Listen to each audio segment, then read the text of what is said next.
When you're ready? When we're ready. Now.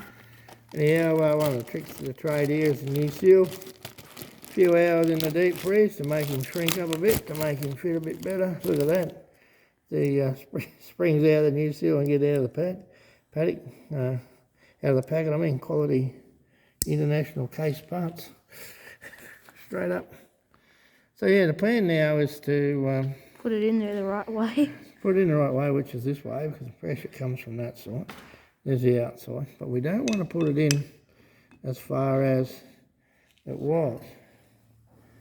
Because, purely and simply, because we want to run the seal lips in a different spot. So I don't have a correct seal fitting piece of equipment here, but I'm pretty sure I can get this one in without doing mega damage to it. Hey Dad, turn around. Dad, look at the blade.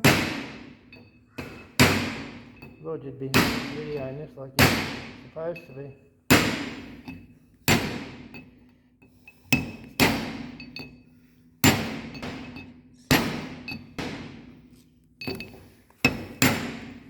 If I don't have the right size seal fitting tool here, but I've got a nice smooth solder end. Now the trick of what I want to do is not bottom the seal right out in the groove. It's a couple of mils away, so I want to get it in square, but not put it right in as far as it was. The reason being I want the lips to run on a different spot on the shaft. Now the trick to this all too is getting it square. See what that looks like in there. So there's a gap.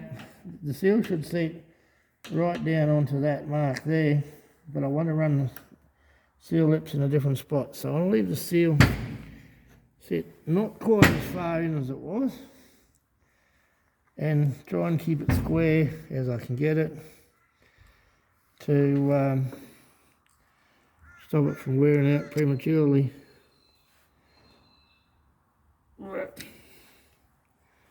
So yeah,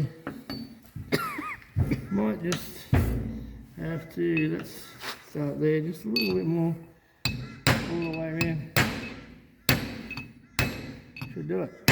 Now that seal fell in there. Nowhere near.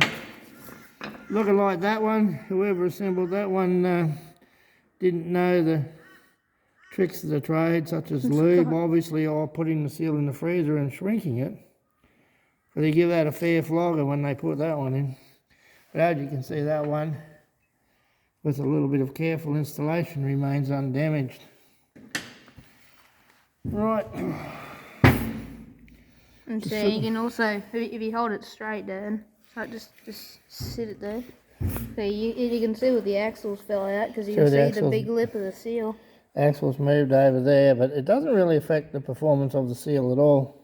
It's only more like a dust and debris protector. But yeah, I'm sure next time I'm down in Inverell or talking to a real wrecking in Inverell, I'll possibly get them to send me up a new cap. Anyhow, we'll worry about that down the track a bit further.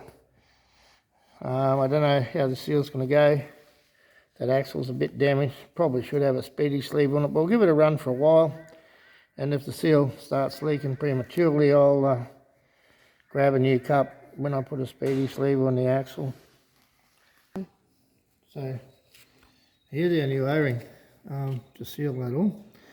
You see the O-ring's square section, not a round one. So either oil or grease around on the O-ring to keep it nice and slippery. Grease will work on this one because we don't want it pinching and cutting it and destroying it. So we fitted our shims there to the plate. They're just both loose in section. But this O-ring, when you look over here, actually fits in to this bevel surface here. So there's no need whatsoever for the sealing.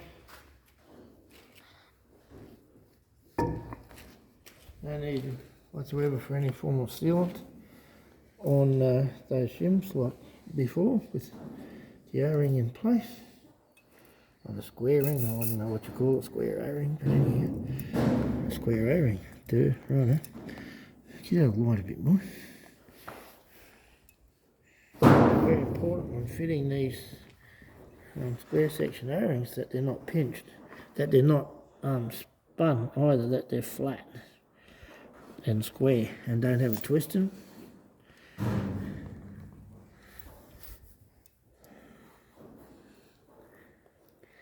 That would appear to be where it needs to be.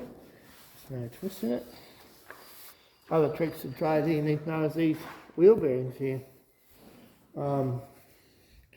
They run in oil, and because there's no chance of any oil getting into the end of the axle housing until the tractor rolls a little bit, it's important just to give them a bit of pre-start lubrication, which in this case is going to be grease. You don't need much, because as soon as you start the tractor up and start driving, it's going to flick oil up into the end of the housing here, and the oil will take over the lubrication. But as you could probably appreciate, they need something for startup. Don't worry, I know how to pack a bearing. I'm not packing the bearing, I'm just putting a bit of lube on it when we first drive it, so it's got some lube till the oil splashes up. So anyhow, we got that nice and pretty. Some in the cup. Just a little bit in the cup too, not much. We've got plenty on the bearing. A bit in the cup. And there's somewhere else we've got to put some grease yet, Ben. Do you know where that is? On the bearing? I mean on the seal? On the seal lips, yeah. Bit of grease on the seal lips. Just to stop them from pinching and getting twisted or damaged during assembly. And because this could come in contact with the axle, is why I cleaned the axle up prior, got rid of any rust and dirt and dust off the axle, so there's no risk of any of that getting in the way during assembly.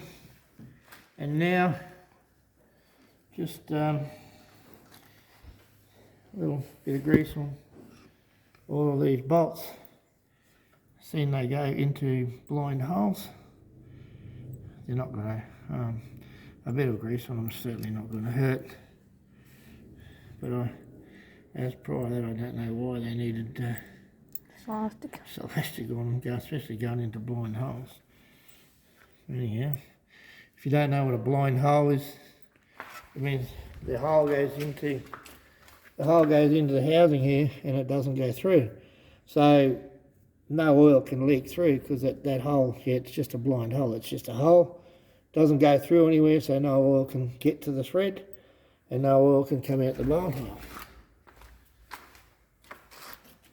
Why it had elastic on it prior is, well, you know, I guess, as they say in the classics, the joys of working on old machinery. So there we go, we've got everything ready for assembly. So hopefully. Well, this is something you can do. It doesn't really mean a whole lot putting grease on here, put it in the bearing, but yeah, we've got grease on the seal itself, but on the seal, I can call it. We'll grease the shaft up a little bit anyhow. This fella mustn't have been having a good day on the welder. That's not welder, that looks like slag or something. It's elastic. What's that got to do with what we're doing, boy? I don't know, I just saw it. Don't need a seal protector on that because the axle's actually smaller than the seal.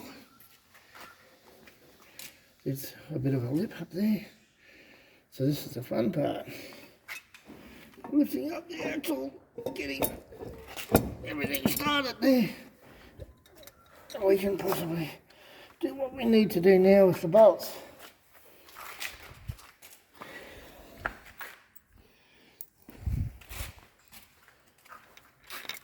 I've got the thing in a different spot. Doesn't make no difference. This will have to be turned around a little bit. It won't turn because there's too much weight on it.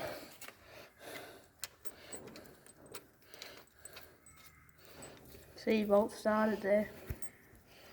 That'll hold it now. And when Dad gets this going, it should be all lined up. We just start the bolts.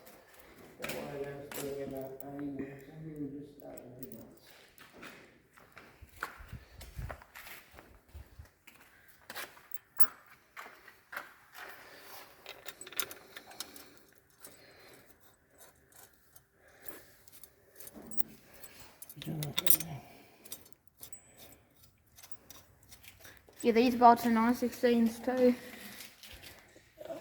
16 hit them.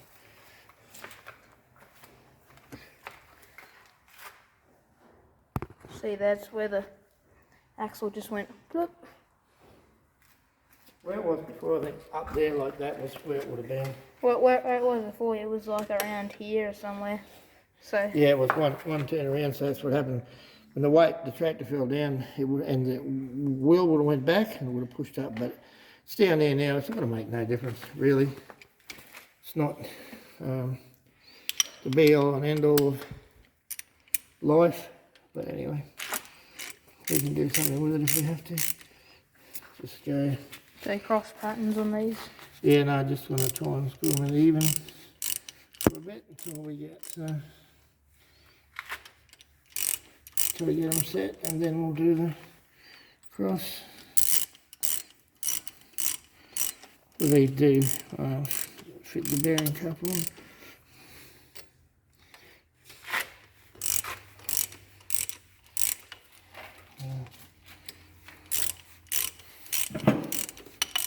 There we go, she's jumped in there.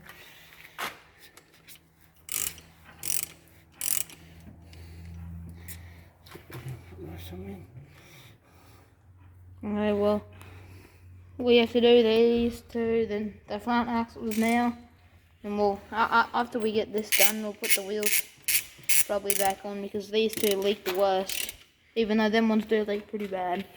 Yeah, this one here was leaking pretty bad. It was even leaking when the machine was in operation before it was put into storage, because of the amount of dirt stuff that was built up around it.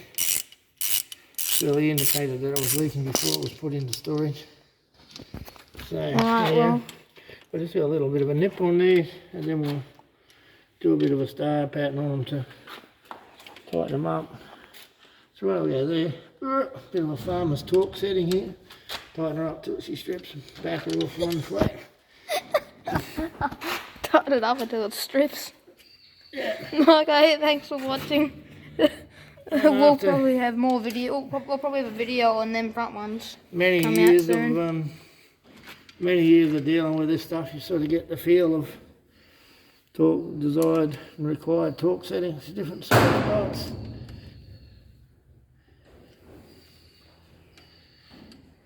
Like I said, you've got the standby, tighten her up till she strips, back her off one flat.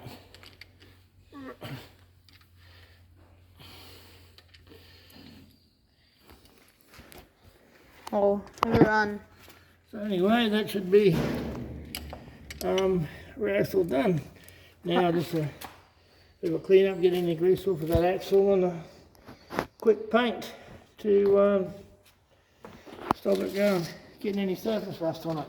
Oh, well, everyone have a good day. We'll have another video out when we get. We'll probably do the turbo later. That'll be another video, probably not. Yeah, we should. We've got all afternoon, we'll probably get that turbo on pretty quick. There's only about 8 bolts on it. Okay, see, thanks for watching.